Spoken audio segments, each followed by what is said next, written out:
Орой минь үзэгчдээ Өндөр хаан телевизийн Өндөр хаан мэдээллийн хөтөлбөр эхлэхэд бэлэн болсон байна. Та бүхэн Чингис хотод болж урсан үйл явдлын мэдээлэлд анхаарлаа хандуулно. Эхний мэдээ. Mobicom Carrefour орон даяар Smart Education төслийг хэрэгжүүлж үүнийхээ өрөөнд ерөнхий боловсролын сургуулийн 6-аас 9-р ангийн сурагчдын дунд эсээ бичлэг уралдаанд зарласан. Энэхүү уралдаанд Хинтээ аймгаас 260 хүүхэд оролцсон бөгөөд шилдэг 70 хүүхдийн эсээ шалгаж ухаалаг утасны эзэд боллоо.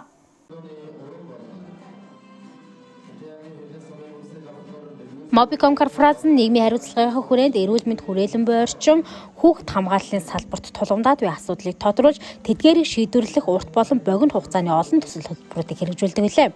Тэгвэл энэ удаад хүүхдийн боловсролыг дэмжих тэгш хүртээмжтэй байдлыг хангах зорилготой Smart Education төслийг боловсролын ерөнхий газар дэлхийн зүүн олон улсын байгууллагатай хамтран хэрэгжүүлж байна.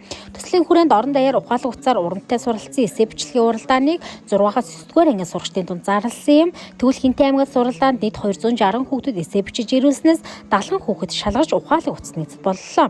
Шагналыг Mobicom Carrefour-ын гүйцэтгэх захирал Koji Kurashima болон аймгийн засаг дарга Чогсомж ав дэлхийн зүүн олон улсын байгууллагын удирдлагууд гардуулан өгч баяр хүргэсэн юм а. Smart Education төслөөр бол бид бол 1300-аад хүүхдэд бол смарт гар утсыг бол өгсөн. За энэ жилийн маань төлөвлөгөөнд бол бид нар 2000 гаруй гар утсыг бол 21 аймгийн орон даяар бүх хүүхдүүдэд бол гар утсыг өгч байна. За бидний энэ арга хэмжээнд үйл ажиллагаагаар бол бас зөвхөн смартфон нөгөө зогсохгүй бас тухайн хүүхдүүдтэй ашиглах дата ирэх за болон өөрсдөө хөгжүүлэх контентуудыг за мөн захин хичээлүүдэд үзэх бас контентуудыг бол санал болгож байгаа. За тийм учраас мэдээж одоо энэ өгч байгаа бүх гар утсууд бол хангалтгүй. Гэхдээ бас бид одоо өгсөн бүх хүүхдүүд маань бас эрэг нөлөөтэй байгаад тэгээд Smart Education 3 төслийг бас бид нараас хэрэгжүүлнэ гэдэгт итгэлтэй байна. Дэлхийн зүүн олон улсын байгууллаганд хүүхд хамгаалал оролцоо, өрхийн амжиргаа дэвшлүүлэх хөтөлбөрүүдийг хэрэгжүүлдэг. За энэ хүрээндээ бид нөгөө дотоодын компаниудтай хамтарч ажилладаг. Тэгээ өнөөдрийн үйл ажиллагаа болохоор Mobicom Carrefour-тай хамтарсан Smart Education буюу тэгш боловсролын тэгш оролцоог хангасан хүүхдүүдэд нөгөө утас гар утас бэлгэлж байгаа юм үйл явдал болж байгаа. Тэгээ дэлхийн зүүнгийн хувьд энэ бол 2 дахь удаагийн үйл ажиллагаанд хамтран оролцож байна. Өнгөрсөн жил бид нар 1300 хүүхдэд Mobicom-ийн утас өгөж бид нараас үйл ажиллагааг зохион байгуулж дэмжиж оролцсон. Тэгээ энэ дотроос мэдээж хөтөлбөрт хамрагддаг 23 хүүхдээс тэгээ энэ удаагийн 70 хүүхд дотор оролцож ингээд яг шагнал үрдэж авч байгаа. Тэгээд энэ үйл ажиллагааны эргээд хүүхдүүдийн боловсролт орхигдохгүй байх. Тэгээд нэгэнд нөхцөл байдлаас үл хамааран тэгш оролцоо тэгш боломжийг олгож байгаа юм маш сайн төсөл гэж харж байгаа. Тэгээд өнгөрсөн жилийн эхний буюу Smart Education 1 төсөлд хамрагдсан хүүхдүүдээс судалгаа авсан. За тэн дээр болохоор ерөнхийдөө хүүхдүүд маань гар утастай болсон учраас хичээлээс хоцрогдохгүй байх боломжоор хангахлаа гэж 50 гаруй хувь нь хариулсан байлээ. За энэ дотор бас 25% нь бид нар ерөнхийдөө интернет аксес буюу орох боломжоос энэ боловсрал маань буюу давуу тал үүсэж байна. Аппликейшнуудыг оновчтой ашиглаж сурж байна. Тэр дотор миний дөрөнд орсон Google Translate-ыг их ашиглаж байгаа бас e-контентууд байгаа төрөнд бас хүмүүс дурдж илээ. Боловсролтой холбоотой маш олон e-контентууд интернетэд байдаг. Тэдгээрийг бол ашиглаж сурж байна гэсэн юм. Бас их сонирхолтой нэг зүйл байгаа. Ерөнхийдөө сурлагын дүн 4-өөс 5%, 2-4% нэмэгдсэн. Бид нар бол мэдээж нэг бага хувь гэж бодох амархан. Гэхдээ яг тухайн нөхцөл байдлыг ингээ бодохоор хүүхд маань алсын занаас болоод сонирхол нь буурсан эсвэл дижитал гар утас байхгүйгээс болоод давтлах авах боломжгүй байсан бол одоо тэр хувь бол тэдний гарт боломж олдсноор ингээ тодорхой хувиар нэмэгдэж байгаа. Энэ бол энэ удаагийн 2000 хүүхдэд оногдсон тэр утаснаас болж илүү үр дүн гаргаж бид хүлээж байгаа. Яг тэгэхээр хүүхдүүд нэг үе одоо хэрэглгээний хувьд эерэг зөв байдлыг илүү суралцж байгаа гэж харж байгаа. COVID-19 цар тахлын улмаас бүх шатны сургуулиудын тагмын үйл ажиллагаа зогсож хичээл сургалтын хөтөлбөр цахим шилжүүлсэн. Үндэсний статистикийн орооны судалгаагаар 2021 онд аймаг орон нутагт 62%-тай, нийслэл 68%-тай тэнцвэс хугацаанд зайнаас сурагчид хичээлсэн байна. Эсээ шалгарсан сурагчдын хувьд ухаалаг утсыг зөвхөн тоглох, сошиаллуулах, хүнтэй харилцах гэж харахаас илүүтэй өөрсдийгөө хөгжүүлж хэрэгтэй мэдээллээ Google-ээс хаах, зөв соёлтойгоор хэрэглэх хэрэглүүр юм гэдгийг эсэнтэй харуулахыг зорьсон гин шалгарсан хүүхдүүдэд Samsung A02 гар утсыг бие үйлчилгээний шинэ дугаар 3 ГБ нэмэлт дата багц, Woo аппликейшнд ашиглах 40 ГБ дата багц болоод Teams, Google Meet, Zoom зэрэг аппликейшнд хязгааргүй хандах Active дата багцыг хамтар бэлэглэж байгаа нь онцлог байлаа. Ухаалаг утсаар урамтай суралцсан эссе бичлэгийн уралдаанд амжилттай оролцоод одоо энд зогсож байгаадаа маш их баяртай байна. Дэлхийн нийтээр тархаж байгаа цар тахлын улмаас сүүлийн жилүүдэд бид маш их нэлээдгийн хугацаагаар хөл хоринд орсон. Энэхүү хугацаагаар нэг цэнхэр дэлгэсээр тэлээ хичээл гарч бид тэмдэглэл хөтлөж байсан ч хүүхэд бидний хувьд нэлээдгийн хугацаагаар мэдгүй чадахгүй зүйл олон бий болсон. Энэ байдлыг маань арилгахын төлөө мөн мөрөөдлөө биелүүлэхэд минь дэмжлэг үзүүлж байгаа Mobicom корпорацтай маш их баярлалаа. Mobicomтай хамтарсан Smart Education төсөлд амжилттай оролцсон ухаалаг утсандаа маш баяртай байна. Энэхүү төслийг удирдан санаачсан ах эх нартай маш их талархаж байна. Үеийн найзуудаа ухаалаг цаар зөв суралцахыг уриалж байна. Шагнал авсан бүх хүүхдүүдэд баяр хүргэе.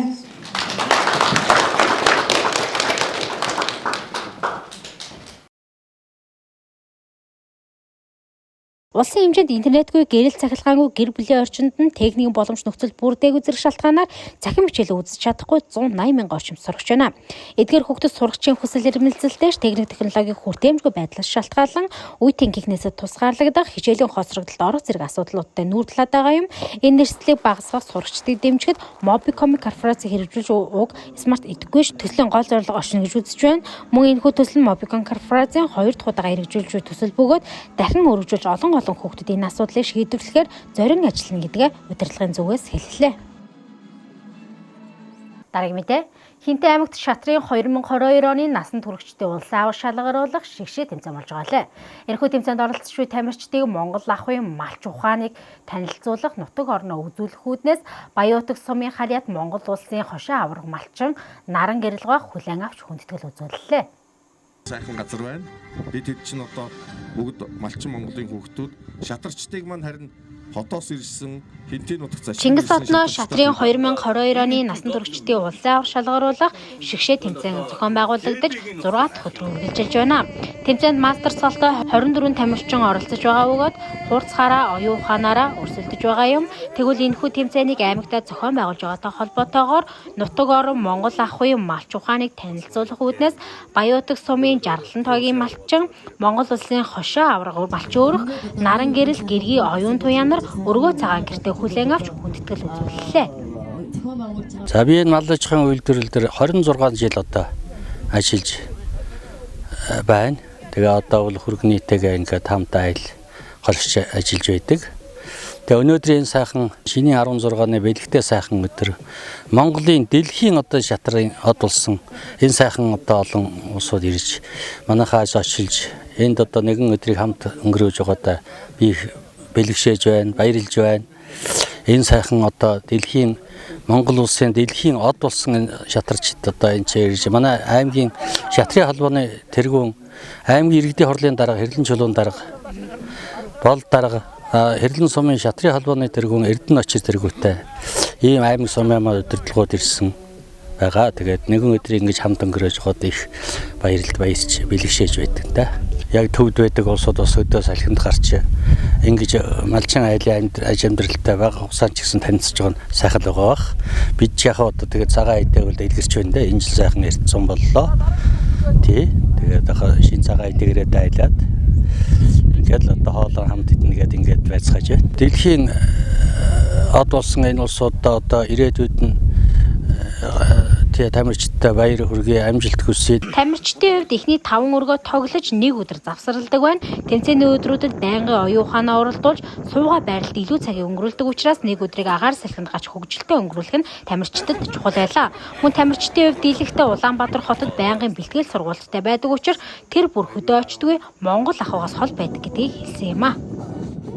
Улсын хошоо авраг одоо Наран гэрэлгаа гэргийн оюун таягийн хамт одоо биднэрт бүр зориулаад ингээд тусгаалan Монгол ахуй одоо ингээ авчраад одоо тусгаалan гэр бариад одоо маш сайхан тогтоохтой ингээд хүлээж авч гин одоо шинэ нүрм одоо шинэ сайхан брэнд талах гихмчлэнгээр те маш гоё одоо энэ хөдөө орон нутгаас одоо идэж болохоор одоо ийм сайхан амтлаг ийм бүтээгдэхүүнүүдээр одоо дайлж ингэж одоо сайхан байна. Тэгээд маш их баярлалаа гэж хэлье. Шатарчдынхаа өмнөөс тий. Орон нутагт яг улсын аврагуудыг уламжлуулгаад ингээ авдаг. Нийт 12 удаа одоо орон нутагт ирсэн байдаг. За одоо бол ерөнхийдөө олон улсын тэмцээн хотод болж байгаа тэмцээнүүдэд оролцдог улсуудад бол одоо энэ хөдөө орон нутагт ийм сайхан одоо байгаль ихтлгий дээрж ахуй нутагтаа танилцаж ингэж явж байгаа эднэрт бол маш их гоё жаргалтай одоо Монгол хүний одоо нөгөө юу сэргсэн тийм сайхан үйл явдал болж байна. За шатрын спортын их мастер цолтой шатрын спортоор одоо 18 дахь жилдээ хичээлж байна. За Монгол улсын аврах шалгаруулах тэмцээнд одоогийн байдлаар нийт ингээд 7 дахь удаага шалгараад за Хинтээ аймагт ингээд 2 дахь удаага амарсан улсын аврах болж хоёрланд нь ирж оролцоод амжилт нэлээд дэжгүй амжилттай явж байна. Тэгээд биднес бол ерөөсөө нэг тамирчид бол ерөнхийдөө бүгдээрээ Улаанбаатар хотоос хот суурин газар бэлтгэл сургуультай гэдэг болж ирчихлээ. Хөдөө орон нутгаас хол уссан мал аж ахуй одоо Монгол ахуйгаас аягүй хол уссан бидний хувьд бол яг ийм амралтын өдрөөр ингээд наран гэрэл малчны даа ирээд за тэгээд дуу малтайгаа тий сайхан ингээд нэг өдөр агаарт өнгөрүүлж байгаа нь бидний хувьд бол маш бахархууштай. Тэгээд Монгол ахуйгаа хүндэлсэн, дээдэлсэн. За дээрэс нь Монгол ахуйтайгаа танилцсан сайхан өдөр болж өнгөрч байна. Тэгээд ерөнхийдөө улсын аврах шалгаруулалт тэмцээн энэ удаагийн тэмцээний Хинтээ аймагт бол маш өндөр зохион байгуулалт сайтай. Гадаадын олон улсын тэмцээнд оролцож байгаагаас ямар ч ялгаахгүй бүх зүйлээс өөртөө сайхан тусгаарлсан сайхан тэмцээн болж байна. Амралтын өдрийг бас ингээд стресс багтай, яг шатраасаа ингээд холдуулсан юм аятайхан болж байгаад бас маш их баяртай байна. Малчин наран гэрэл ухаан гэр бүлийн хувьд эх орныхоо дэлгэр сайхан нутагт ариун ашиг шимт мал сүргээ өсгөн үржүүлж малч ухаан туршлагаараа малчин төмнөө манлайлан 2020 онд Монгол улсын хошоо авраг малчин өрх хүндтэй шагналыг хүртэж байжээ. Энэ олон мастер шатарчдыг өөрийн нутагт ирж тэмцээнд оролцож байгаад баярлан гэртээ хүлээн авч байгаадаач баяртай байсан юм. Мөн тамирчид энэ өдөр малчин айлын нэг өдөртөө танилцсан, морь унах, цагаан идэ идэж нутаг орны уул устай танилцсан юм а. Энэ үеэр мөн Хэрлэн сумын соёлын төвийн хамт олон ирж урлагийн номбод ч үзүүллээ. Нутагт гэрийнх нь одоо хотных нь нэрж ингэж хөөрчтэй дундаа ингээ сайхан гарын үсгээ үлдээд ингэж одоо дурсгал үлдээсэнд нь маш их таалагдж байна. Дараагийн мэдээ. Олон улсын музей өдөр тохиож байна. Энэ өдрийг тохиолдуулан Хинтээ аймгийн музей ажилчдыг шагналаа. Мөн музей өдрийг тохиолдуулан Хинтээ аймгийн музейн зүгээс 18-19-ний өдрүүдэд музей үзэхээр ирсэн гэр бүл хүмүүст үн төлбөргүй үзүүлэхээр болжээ. 5 дугаар сарын 18-ны өдрийг олон улсын музей өдөр болгон тэмдэглэн өнгөрүүлдэг. Энэ жилийн хувьд энэ өдрийг музейн хүчнөлөө урандор тэмдэглэн өнгөрүүлж байгаа юм. Анх олон улсын музейн зөвлөлт 1946 онд байгуулагдаж байсан бол Хинтээ аймгийн музей 1949 онд байгуулагдсан бөгөөд одоогоор 21 айлчилчинтай үйл ажиллагаагаа явуулж байна. За жил бүрийн 5 сарын 18-ыг олон улсын музей өдөр болгон тэмдэглэн тодорхой уран дүр тэмдэглэн өргүүлдэг. Тэгээ энэ бол одоо дэлхийн нийтээр анх бол 1977 оноос хойш өдөр 45 дахь жилдээ за Монгол улс бол 19 дахь жилдээ энэ музей өдрийг тэмдэглэн өргүүлж байна. За энэ удаагийн олон улсын музей өдөр маань бол музейн хүчнөлөө гэсэн уран дүр бол энэ удаад бол зохион байгуулагдсан. Тэгэхээр энэ олон улсын музейн өдрүүдийг тохиолдуулаад Хинтээ аймгийн музейгээс боловсрол соёл олон нийтийн ажлуудад ихээхэн анхаарах, дээрээс нь одоо соёлын бийт бүс өвлөө уламжлагчдын алдаршуулах, за ажилтан албан хаагчдыг бас ажилчдын одоо ажлыг үнэлэлт өгнөх иймэрхүү тодорхой арга хэмжээнүүдийг одоо зохион байгуулж байгаа. Ерөнхийдөө ганц одоо 5 дугаар сарын 18 өдөр биш одоо энэ өдрөө ухтаад бүтэн одоо сарын өмнөөс энэ тодорхой үе шаттай ажлуудыг бол одоо зохион байгуулж байна.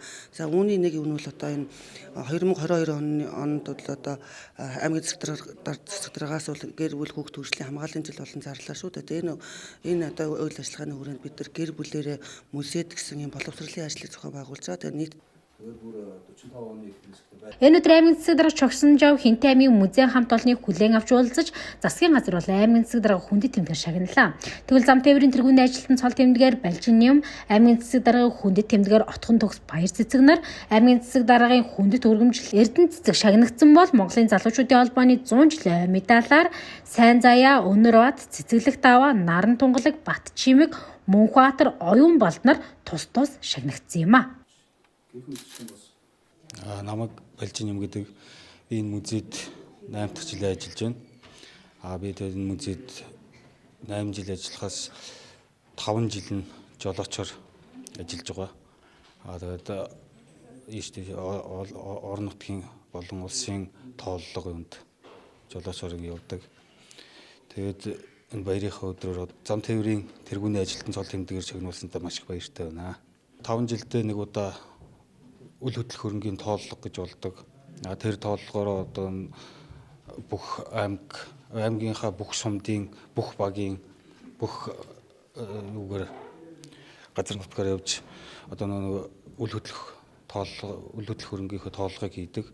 Тэгээд явхад анх 15 онд анхны тооллого явсан. Тэгээ 15 оны анхны тооллогоор нийт Хинтээ аймгийн хэмжээнд 15,000 км явж тооллого хийсэн. За би музейд 4 жилдээ ажиллаж байна. Тэ. 2018 онд орсон. Одоо ингэ 4 жилдээ ажиллаж байна. 10 хамгаалалтын ажил хийж байгаа. Өнөөдрөөс ямар шагнал хүртээ те? Өнөөдөр одоо аймгийн үнд тэмдгээр шагналтай маш их баяртай байна. За ингээд музейн захирал нэмсрэн дарга болно. Хамт олонтой шинэ цагт халуун баяр хүргье. Энэ өдрийг тохиолдуулан музейн хамт олон үйл хөдлөлт дурсан хамгааллын сэдвтэй видео бэлтгэх, сурагчид цэцэрлэгийн хүүхдүүдэд музей үзүүлэн тайлбарт аялал зохион байгуулах болоод соёлын бит бус өвийг өвлөн уламжлагчдад танилцуулах зэрэг зорилттой ажлыг хэрэгжүүлсээр байна. Мөн энэ сарын 18-19-ны өдрүүдэд музей үзэхээр ирсэн гэр бүлийг үнэгүй үзүүлэхээр болжээ. Өнөрхөө мэдээллийн хөтөлбөр таамтсан та бүхэндээ баярлалаа. Орой гай тухтай сайхан өнгөрүүлээрэй.